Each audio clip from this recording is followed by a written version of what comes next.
আমার বিডিআরদের মুক্তির দাবিতে আমরা এখন প্রধান উপদেষ্টার বাসভবন ঘেরাও করতে যাচ্ছি।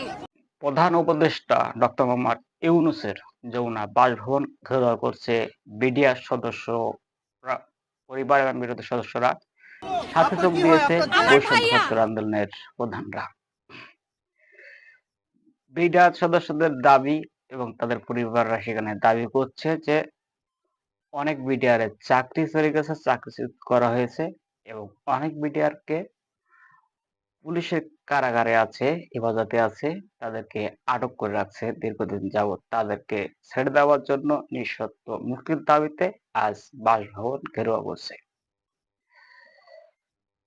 সরাসরি ভিডিওটি দেখানো হচ্ছে। ভিডিওতে দেখতে পাচ্ছেন আপনারা এখন চলছে বিভিন্ন ইউটিউব, ফেসবুকে লাইভে। তো দেখা যাচ্ছে যে রাজু ভাস্কর্যের সামনে যাচ্ছে বাসভবন, ওখান থেকে এসে তারা বাসভবন ঘেরাও করবে এমনকি তাদের প্রত্যাশা।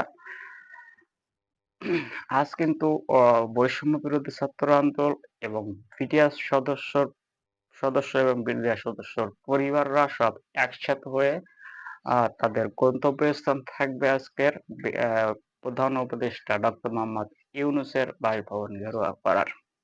এজন্য অসংখ্য পুলিশ মোতায়েন করা হয়েছে যাতে কোনো বিশৃঙ্খলা না হয় তার জন্য। এই অন্তর্বর্তী সরকারকে বিভিন্ন সময় বিভিন্ন কারণে তার বাসভবন ঘেরাও করছে এবং বাংলাদেশে বর্তমান বিভিন্ন কারণ বা ইস্যু করে একটি আন্দোলনের ঘটনা ঘটছে, যা অনন্তবর্তী সরকারকে একটি চাপের মুখে ফেলে দেওয়ার চেষ্টা চলছে। যে বর্তমানে প্রধান